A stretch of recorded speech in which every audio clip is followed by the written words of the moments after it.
Бүгдээрэмдх Турк улсад төрийн ажил хийж буй Монгол улсын ерөнхийлөгч Ухнагийн хөрөлсөх засаж бушгүй түүхэн алдааг хойч үедээ үлдээлээ. Монгол улсын ерөнхийлөгчийн тамгын газрын албан ёсны веб хуудасаас бид дараах мэдээллийг олж харваа. Бүгдээрэмдх Турк улсын ерөнхийлөгч Режеп Эрдоган энэхүү түншлэл нь манай хоёр улсад бидний өвөг дээдсийн үлгийн нутагт Төв Азид дэлхийд дахинд өрөөгөөжөө өгнө гэдэгт итгэлтэй байна гэж хэвлэл мэдээллийн хурал дээр хэлсэн байна. Дахиад хэлэхдээ бидний өвөг дээдсийн нутагт гэж.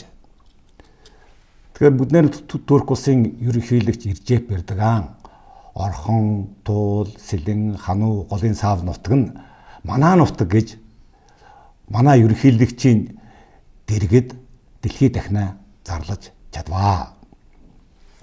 За манай Монгол улсын ерөнхийлөгч чи хэлсэн үгийг хүргэе. Орхны хүндэтгэх төргийн үеийн түүхэн олдрууд Туркийн Ван аймагт олдсон Илхан Хүлэгүүгийн зуны ордны төр зэрэг бидний түүх соёлын хосгүй өв хөшөө дурсгалыг хадгалах, хамгаалах, сурталчлах, мөн эрдэмтэн судлааж археологийн багийн ажлыг дэмжиж, оюутны тэтгэлт хөтөлбөрийг хамтран хэрэгжүүлэхээр санал нэгдлээ гэж.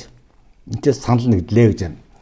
Тэгэхээр ерөнхийлөгч хөрсөх манай нутагт байгаа танаа соёлын өвийг, танаа нутагт байгаа манай соёлын өвийг хамтран хамгаалъя гэж байна.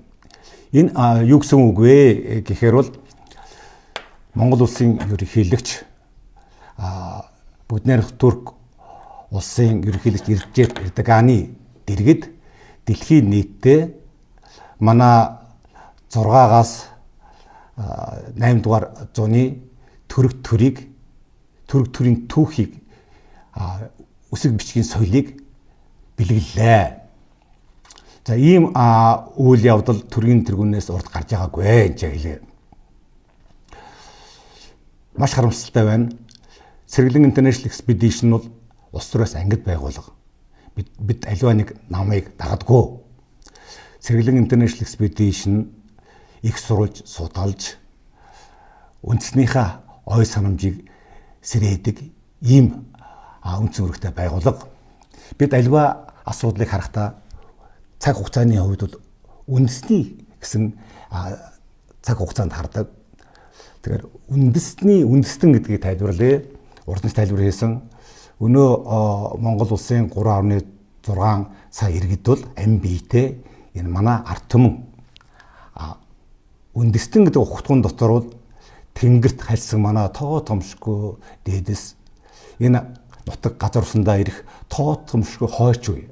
Тэгэхээр судлаачд бол улс төрийн шиг адилхан, засгийн газар шиг адилхан сонгуулиас сонгуулийн хугацаанд хардггүй. Тэ. Засгийн газар нь яагаад вэ гэхээр тухайн сонгуулийнхаа хугацаанд бол аль болох өндөр эдийн засгийн өгөөжийг олъё гэж боддог зөв боловч энэ хугацаанд хойч үедээ үлдээх үндснийхээ аюулгүй байдалд ямар хор уршиг учруулна гэдэг бол огт тооцохгүй байгаад бид нар бас маш их эмзэглэж байна энэ ч. Турк төрийн түүхийг гадны улсад бэлгэснээр бид нар өнөөгийн монголчууд биднүүсийн хоорондох хамгийн чухал гинжин холбоог тасалчлаа энэ.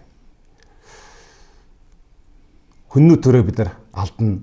Бид нар үр дүнд нь ямар байдалд орвоо гэх юм бол 13 дугаар зуунд Чингис хаантайгаа анх удаа энэ хүний нутаг усгийг хүчээр байлдан дагуулж энэ ирсэн хүний нутагт ирсэн гэдгээ дэлхийд дахинд тэгж ийм утгаар таниулж байна.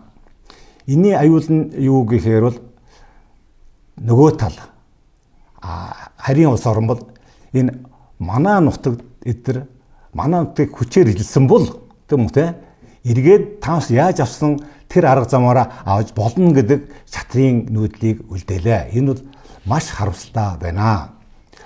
Сэргэлэн International Expedition олон удаа дунд орны түүхэн их сурвалжуудаас энэ Хүннүү, Сайн бий, Жужаан, төрөг, уйгур, их монголчин төр юм байна. Энд чинь үндэстэн биш ээ. Энд чинь гэдэг олон удаа тайлбарлаа. Манай орхон, туул, хануу, хүнөө, сэлэнг энэ нутгийн ард түмэн хаашаач явдггүй, хаашаач яваагүй гэдгийг бол олон удаа тайлбарлаа. Түрк төрийн хадан бичээсүүд, уйгур төрийн хадан бичээсүүд зөвхөн халах төмний, өөл төмний, бурят төмний хилжүүгээр бичигдсэн гэдгийг бол олон удаа тайлбарлаа. Төр засагтаа олон удаа албан бичиг бичлээ. Хүлээж авсангүй. Энд чинь маш харамсалтай байна. Сэтгэл дотор их өвдөж байна. Нохото сөргөлдвөл хормоогүй, ноёнтой сөргөлдвөл толгоогүй гэж ярьдаг. Энэ бол хуучин тамаатай. Бид нар энэ ч дуурахгүй байвал яах юм? Үр хойцсынхаа толгойг юм цусдахын ажил болчиход байгаа. Их сурал суулж байгаа бид зүгээр сууж чадахгүй байна энэ ч. Дотроо бид уйлж байна. Бидний зүгээс юу хийж чадах вэ гэвэл энэ жил төрөг төрийнхаа хадан бичээсийг нь яг халах төмний хилжүүгээр бичсэн байна. Уйгур төрийнхаа хадан бичээс яг энэ халах төмний хилжүүгээр бичсэн байна гэдэг номыг гарахаас л өөр арга байхгүй байна да. Маш харамсалтай юм боллоо. Маш эмгэлтэй зүйл боллоо. За багшийн хэлсэн дээр нэмж ганц зүйл хэлье.